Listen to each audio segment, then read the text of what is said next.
Lo dijo en la primera hora. ¿Cómo amanecemos en Quito, Diego y Roberto Carlos? Mostremos a la audiencia que nos sigue digitalmente. Esto parece Londres, dicen, ¿no? Parece el Páramo. Quito está así, como ustedes que me siguen esta hora a través de Facebook y de YouTube. Así está Quito en este momento. Este video cortito lo grabé hace 2 minutos. 2 minutitos el video, vea usted.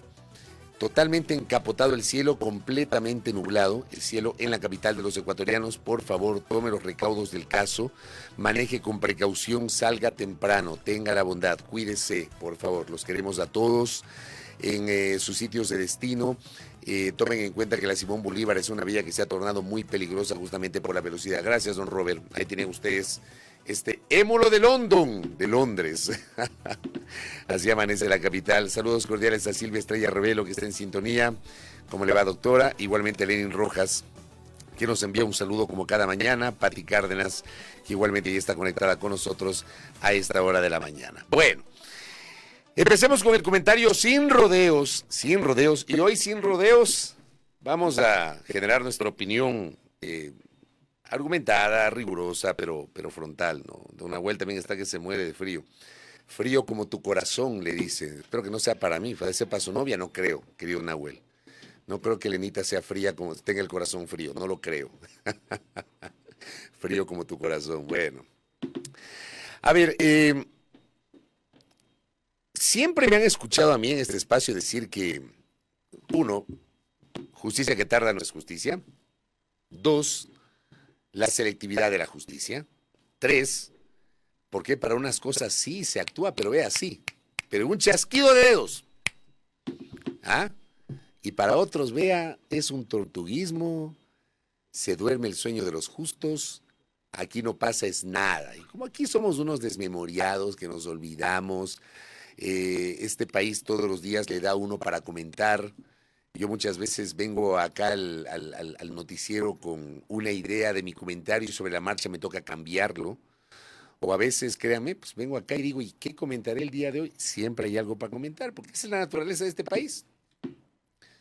Entonces se aprovechan, ¿no?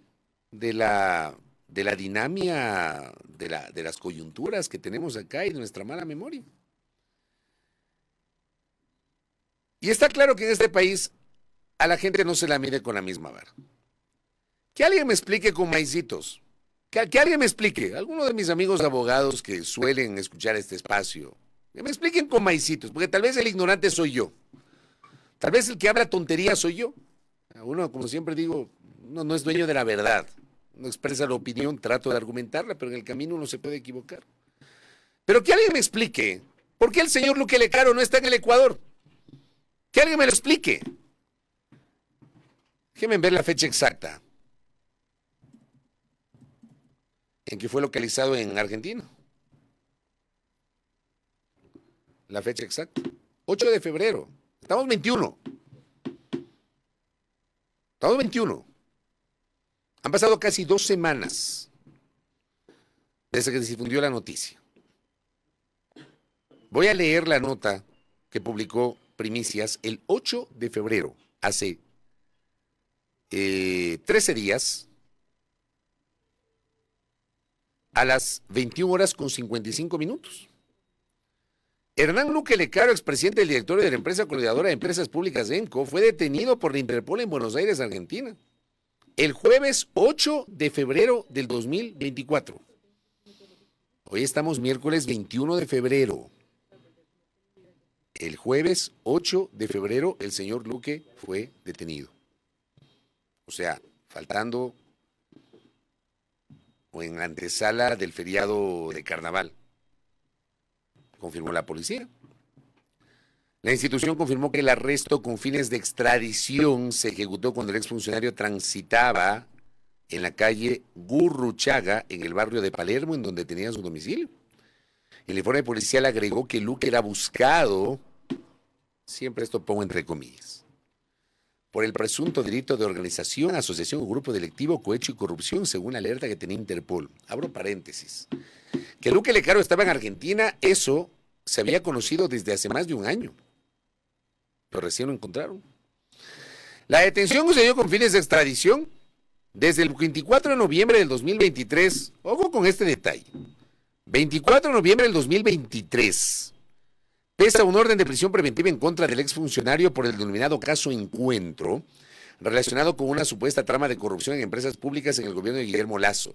Recién el 24 de noviembre del 2023, cuando el escándalo, llamado inicialmente Gran Padrino, se develó en enero del 2023. Febrero, marzo, abril, mayo, junio, julio, agosto, septiembre, octubre, noviembre. 10 meses después recién dictaron prisión preventiva en contra de Luque Lecaro. Cuando además se difundió un audio en enero del 2023, en el caso de las publicaciones que hizo La Posta, yo cito la fuente, que La Posta hizo la publicación del caso Gran Padrino, y había unos audios que el propio Guillermo Lasso, entonces presidente de la República, reconoció que era la voz de Luque Lecaro. Acuérdense ustedes cómo Lasso, mientras volaba al Foro Económico de Davos en Suiza, se enteró de la publicación del caso Gran Padrino y del audio de Lecaro, y al llegar a Davos reconoció que era la voz de Luque Lecaro. ¿Ya? Pasaron 10 meses para que le dicten prisión preventiva, pese a eso, a quien lo iban a traer del cogote, como dijo Lasso en su momento. Según fuentes policiales, Luque permanece detenido. La audiencia de extradición se realizó el viernes 9 del 2024. Pongamos el debido contexto como siempre. Luque Lecaro habría salido del país el 9 de enero del 2023 con rumbo a la Argentina. Por eso yo les decía, ya desde hace un año se sabía que este señor estaba en la República Argentina. Desde entonces las operaciones de la Interpol de Argentina se coordinaban con su par de Ecuador.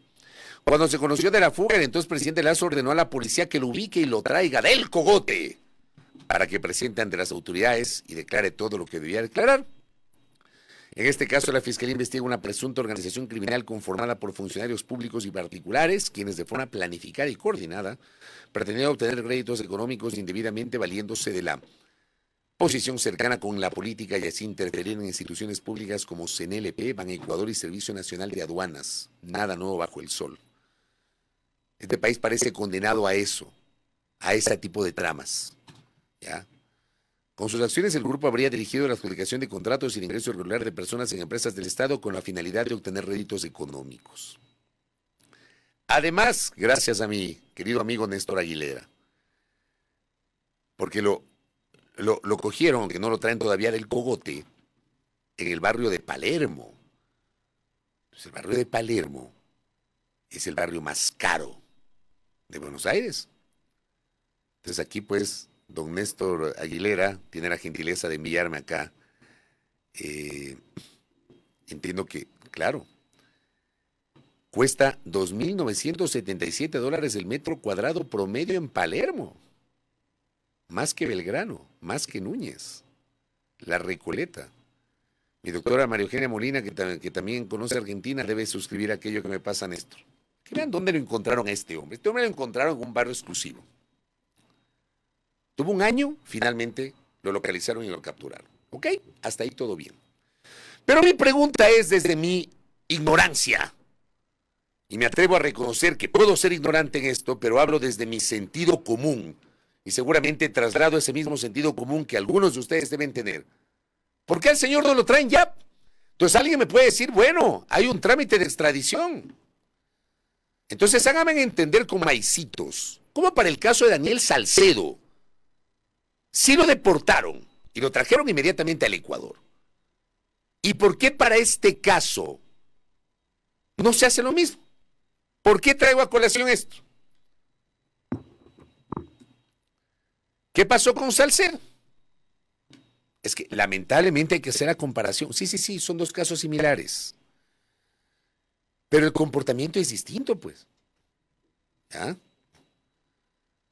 Primicias publicaba el 17 de enero a las 11:03 de la mañana.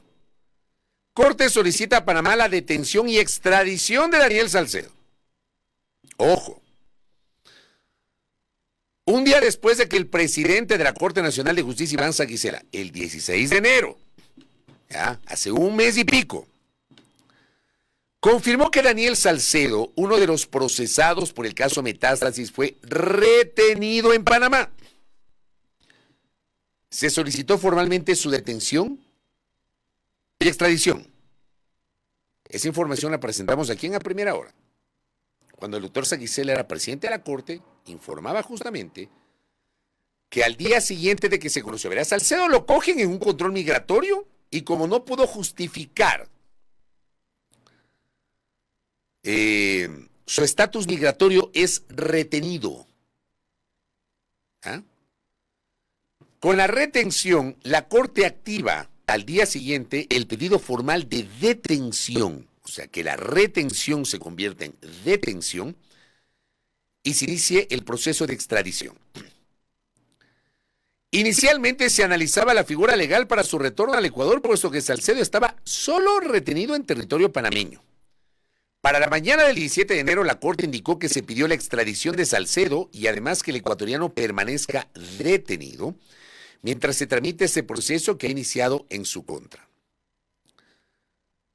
En un comunicado de la Corte Nacional de Justicia, de conformidad con la ley, corresponde a la Cancillería ecuatoriana realizar el trámite correspondiente con relación a este pedido. La Corte envió un oficio dirigido a la canciller Gabriela Sommerfield solicitando su gestión ante las autoridades de Panamá y se adjuntan las razones por las que Salcedo es requerido en el Ecuador. De hecho, el juez Felipe Córdoba de la Corte Nacional de Justicia ya había emitido una orden de detención en contra de Salcedo para investigaciones por su presunta participación en una red de delincuencia organizada que la Fiscalía investiga en el denominado caso Metástasis. Ojo con eso. Sobre Salcedo pesaba una pedido de prisión preventiva, igual que Luque Lecaro. Salcedo metido en el caso Metástasis, Luque Lecaro metido en el caso Encuentro. Salcedo habría llegado a Panamá el 29 de diciembre del 2023, 2 días después llegaron sus hijos, su pareja sentimental y su ex esposa. Wow, el hombre lleva a su pareja sentimental y también a su ex esposa. ¿Qué tal? Ah? Según la policía, la captura de Salcedo respondía a coordinaciones con la Policía Internacional Interpol. Bueno, esto pasó en enero. Entonces, la Corte pedía la extradición. ¿Pero qué pasó al día siguiente? No se aguantaron, pues. Daniel Salcedo fue deportado. No esperaron que finalice el proceso de extradición. Panamá lo deportó. Leo la nota que publicó el portal La República el jueves 18 de enero. Ojo, 16 de enero Salcedo retenido por temas migratorios. 17 de enero la Corte pide formalmente su detención y el inicio del trámite para fines de extradición. Les acabo de leer la nota. 18 de enero Salcedo es deportado y llega al Ecuador. La nota de La República. Daniel Salcedo, uno de los acusados en el caso de delincuencia organizada conocido como Metástasis, regresó al Ecuador la medianoche del miércoles 17 de enero del 2024, un día después de ser detenido en Panamá. Después de ser expulsado de ese país centroamericano y tras un vuelo de 5 horas, fue recibido en el Aeropuerto Internacional Mariscal Sucre de Quito bajo un fuerte dispositivo de seguridad reforzado por 50 policías. A su llegada al terminal aéreo de la capital, después de hacer una escala en el aeropuerto de Medellín, la policía le informó sobre sus derechos constitucionales y los motivos de su detención. Salcedo fue deportado 2 días después de haber sido localizado, retenido y luego detenido en Panamá. ¿Y cómo es que a él lo deportan? ¿Cómo es que el gobierno panameño lo deporta? Y no pasa lo mismo con Luque Lecaro en Argentina. Ah, pero me van a decir, Panamá es una cosa, Argentina es otra. Bueno, vamos y quedémonos en Argentina. ¿Se acuerdan cuando localizaron a la familia de alias Fito? Es que estas cosas yo no las entiendo. La familia de Fito, así es con Tertulio. A la familia de Fito la localizaron y vamos pues a la nota. Otra vez cito la fuente de la nota, el portal Primicias el 19 de enero. Miren ustedes, los mismos días del tema de Salcedo. A ver, Salcedo fue 17 de enero. Esta nota se publica el 19 de enero. El gobierno de Argentina, el fiscal que investigaba el viaje de la esposa de Fito fue asesinado. Bueno, esa es otra nota. Las autoridades de Argentina informaron sobre la investigación que se llevó a cabo a la familia de Adolfo Macías alias Fito, que fue deportada de Ecuador la madrugada del viernes 19 de enero del 2024. La ministra de Seguridad, Patricia Bullrich, y el ministro del Interior, Guillermo Francos, aseguraron que el viaje de la esposa de Fito, Inda Peñarrieta, y su familia fue absolutamente planificado y que el fiscal que lo investigaba fue asesinado en el Ecuador. Eso también es de conocimiento público, lo que pasó con el fiscal de Guayaquil. Había una planificación previa de la familia para instalarse en Argentina. La casa la compraron en noviembre del año pasado, detalló la ministra Bullrich. La fuga de la cárcel regional de Guayaquil por parte de Fito se descubrió el 7 de enero. Ya nadie se acuerda de la fuga de Fito, dentro de lo coyunturales que somos, ¿no? La familia de Macías ingresó por última vez a Argentina 2 días antes de la fuga de Fito. Tuvieron varias entradas al territorio. La hipótesis que manejamos, decía la ministra Bullrich, es que una vez asentada la familia, Fito se escaparía de la cárcel para reunirse con ellos. Los ingresos a Argentina de la familia fueron legales. En septiembre, octubre, noviembre de 2023 y enero de 2024. No existían alertas, dijo la ministra Bullrich, no existían alertas sobre ellos cuando entraron a Argentina el 5 de enero.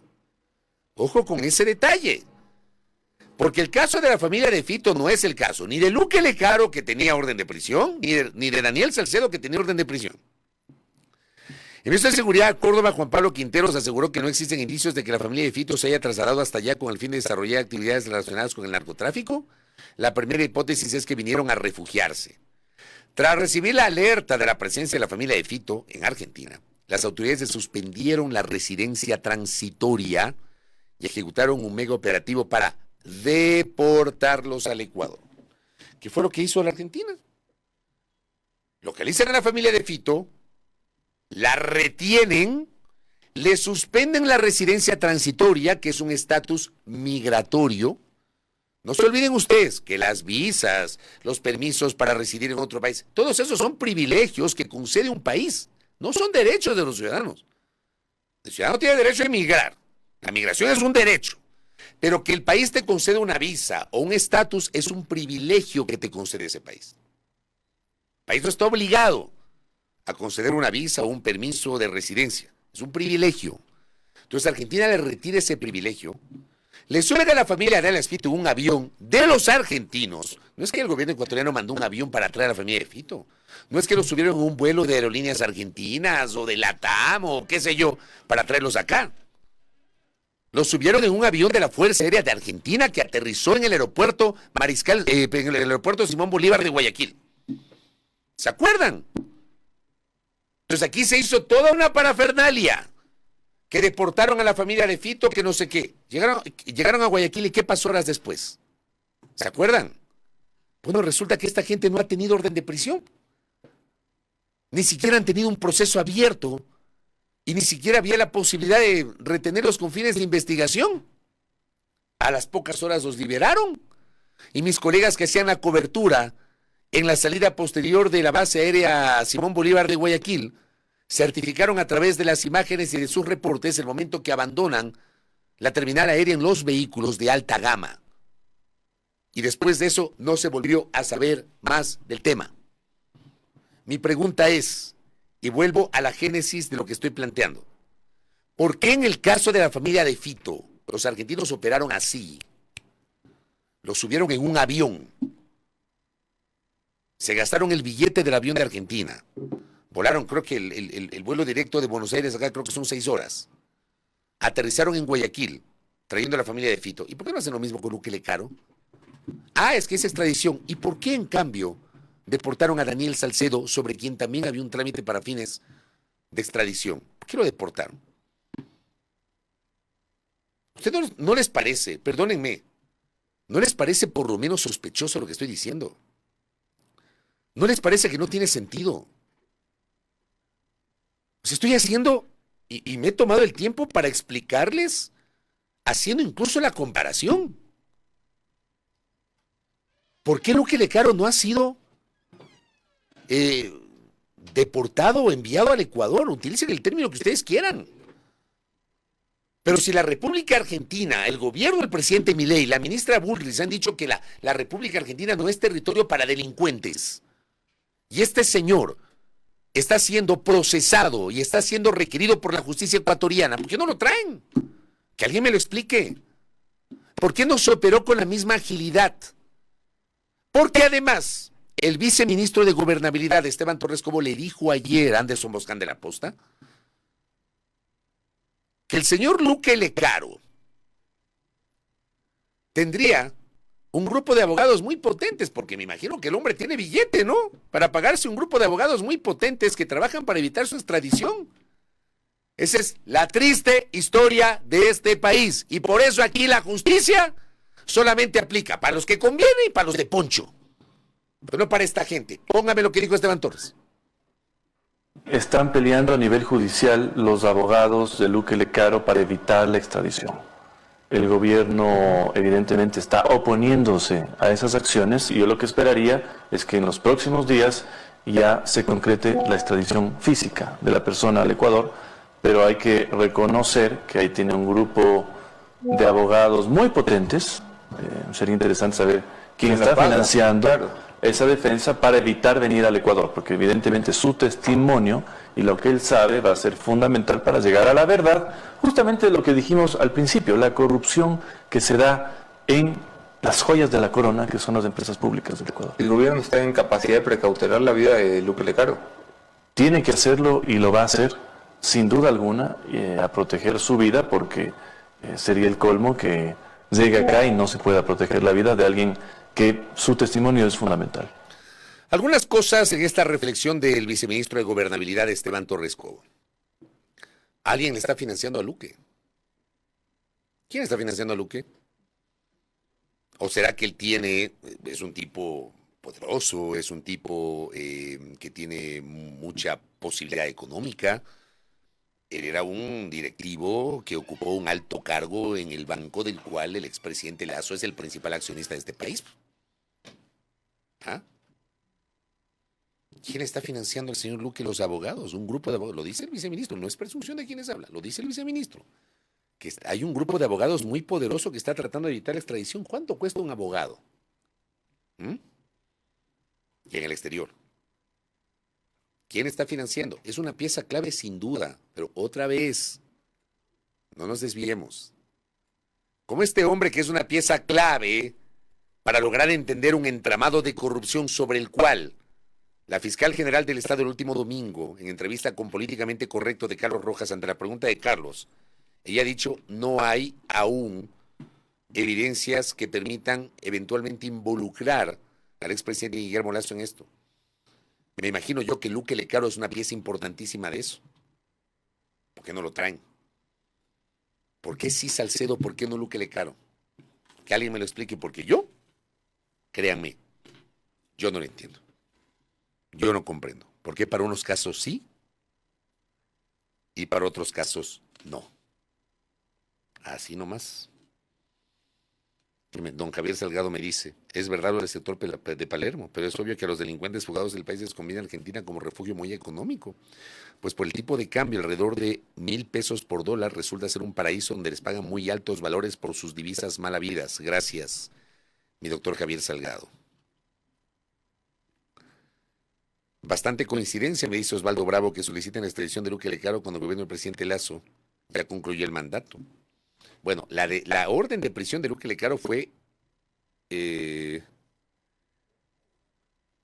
a ver, justamente estaba leyendo esta nota, ¿dónde está? La fecha que había dado yo, desde cuándo tenía orden de prisión, desde el 24 de noviembre de 2023, a propósito de lo que hizo Osvaldo, un día después de que Lasso terminó el gobierno. Al día siguiente de que Lasso terminó el gobierno, se acuerdan de Luque Lecaro y dictan prisión preventiva. Estas cosas, perdónenme, rebasan mi entendimiento, pero dicen algunos, piensa mal y acertarás. Les dejo para que ustedes piensen y acierten. Voy al otro tema, que también hay que comentar. Para mañana, jueves, está prevista la audiencia en el Tribunal Contencioso Electoral del trámite de esta denuncia que presentó el consejero del Consejo de Participación Ciudadana y Control Social, Juan Esteban Guarderas, en contra del alcalde metropolitano de Quito, Pavel Muñoz, a quien acusa de haber cometido una infracción electoral muy grave, porque supuestamente el alcalde hizo campaña, siendo alcalde, a favor de la candidatura de Luisa González en el último proceso electoral. Vean, yo no me voy a meter en si hizo campaña, no hizo campaña, más allá de que yo tengo una posición personal. A mí me parece que si quieren ser más papistas que el Papa, reformen la norma. Reformen la norma. Entiendo de lo que conozco y de lo que he leído, a no ser que alguien me diga lo contrario, y que si alguien opina lo contrario, que me muestre la norma, en donde se prohíbe que una autoridad no puede hacer campaña, no sé, publicar un tuit, acompañar un recorrido fuera de su horario de trabajo. Entiendo que la norma lo que prohíbe es el uso de recursos públicos a favor de candidaturas. Insisto, corrígame si estoy equivocado, pero no me voy a meter en ese tema. El tema es que esta denuncia está en manos del Tribunal Contencioso Electoral. Y lo lógico es esperar que se sigan desarrollando los acontecimientos en el ámbito de la justicia jurisdiccional. El Tribunal Contencioso Electoral es el organismo de control jurisdiccional de la función electoral. Ya, es la justicia electoral. Ahí hay una denuncia que está en trámite. La audiencia que estaba prevista para mañana fue postergada para el 4 de marzo.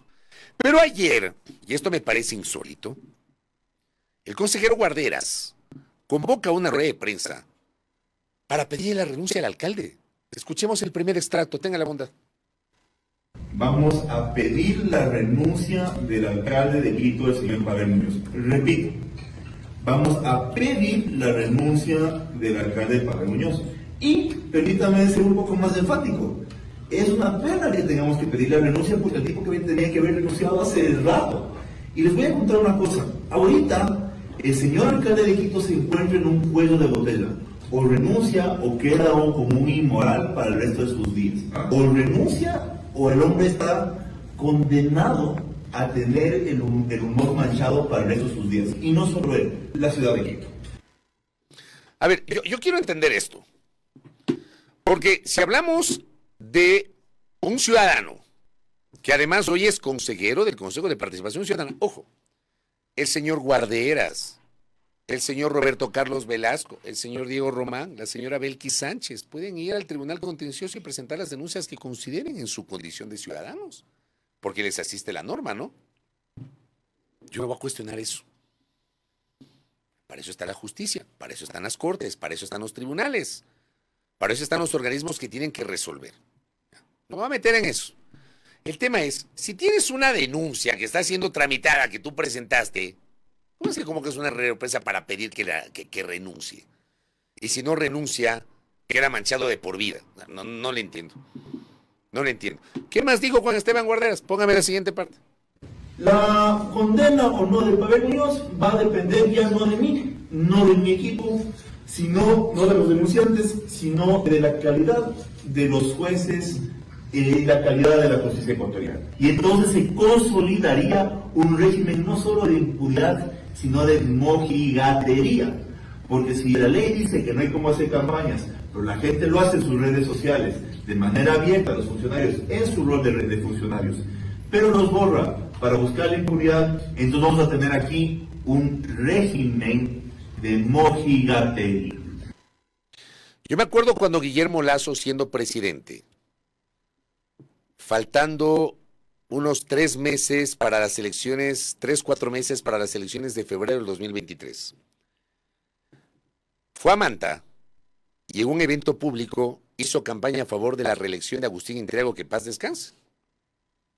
Yo no vi a nadie que haya presentado una denuncia contra Guillermo Lasso por hacer campaña política siendo funcionario a favor de un candidato o de una autoridad que iba a buscar la reelección. Creo que el tema es discutible, pero insisto, no me voy a meter en ese fondo, porque hay una denuncia que está siendo tramitada en el Tribunal Contencioso Electoral. Pero que alguien me explique cuál es la razón de esta presentación del consejero Guarderas. Él ha presentado un pedido de destitución del alcalde que está en trámite en el organismo de justicia electoral. ¿Cómo es que 2 días antes de la fecha inicial de la audiencia le dice al alcalde, vea, renuncia y evítese el bochorno? Yo no lo entiendo. Y lo único que yo encuentro como explicación es esto que se dice popularmente, el afán de protagonismo político. O como dijo ayer mi colega María Sol Borja en Irreverentes, hay un tufo de figurar políticamente, porque no se entiende otra. Y me pasaron este dato. ayer. Este sería el primer caso, este dato me pasó una persona que sabe. Este sería el primer caso que se va a resolver en el Tribunal Contencioso Electoral donde el accionante, estamos hablando de quién es el accionante, el denunciante, el consejero Guarderas, 2 días antes de la audiencia expone las pruebas que se va a presentar en la audiencia. Ojo, es el primer caso donde la estrategia del abogado se revela antes, que lo hizo ayer en la rueda de prensa. Y el tema de las pruebas es fundamental en el tema electoral. Esto me lo dijo alguien que sabe de temas electorales, que conoce de cómo funciona la justicia electoral. Porque no solo tienes que anunciarlas, sino practicarlas y demostrar lo que estás diciendo. Todo parecería un caso de torpeza jurídica. Sin embargo, la audiencia quedó diferida para marzo, les decía, inicialmente prevista para mañana, quedó diferida para el 4 de marzo. Porque una de las partes pidió un tema con el perito. Dicho sea de paso, la que pide un nuevo informe sabiendo las consecuencias de esto es la abogada que impulsó la denuncia. La notificación del diferimiento fue entregada desde el viernes, es decir, el señor Guarderas ayer que convocó esta rueda de prensa, ya sabía que la fecha de la audiencia estaba prevista para marzo y no para mañana.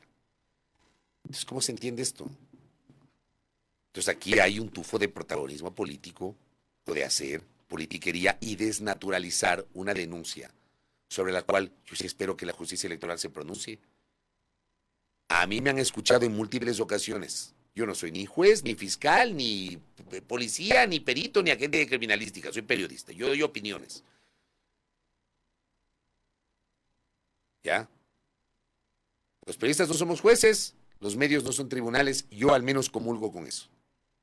Yo espero que haya un fallo, una resolución del Tribunal Contencioso Electoral. El caso está en manos del juez Joaquín Viteri y luego de su resolución seguramente alguna de las partes presentará un recurso posterior y el caso subirá al pleno del Tribunal Contencioso Electoral porque así funciona esto. Es lo más probable. Pero dejen que la justicia actúe.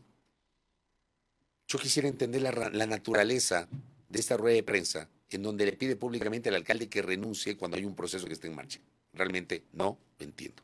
A veces los políticos, lamentablemente, tienen como norte el afán de figuración y no el entender que con base en sus funciones deben pensar primero en el bien común y en el trabajo que tienen que hacer con base en este caso los cargos para los cuales fueron electos. El consejero Guarderas fue elegido consejero del Consejo de Participación Ciudadana y Control Social y se principalizó luego de la destitución de Allen Berbera. Creo que la naturaleza de sus funciones, sin negar su derecho a presentar las denuncias que él considere, implican enfocarse en el trabajo del Consejo de Participación Ciudadana y Control Social. Y si presentó una denuncia, bueno, espérese que el Tribunal Contencioso Electoral tome una decisión y no se anticipe. En fin. Primera plana.